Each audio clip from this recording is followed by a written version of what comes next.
Hey, Nikki Brown here. No matter where you are and what part of the world you're in, I hope that you're having a good day. So today we are having some kale.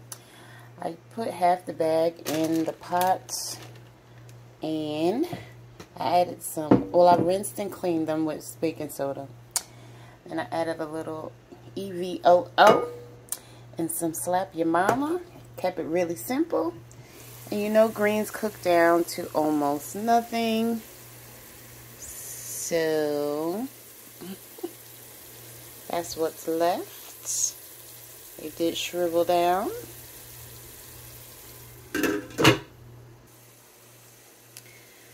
So now I'm going to go ahead and add them to my bowl.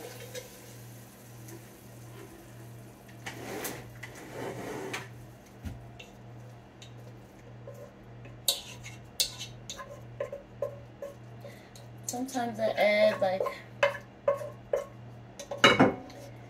peppers and onions, but I just kept it really simple this time. And I'm probably going to make the rest later. Because as you can see, it's kind of a small portion. But it's enough for me to break my fast, my AM fast. So I hope this was helpful. Love y'all. Later. Mwah.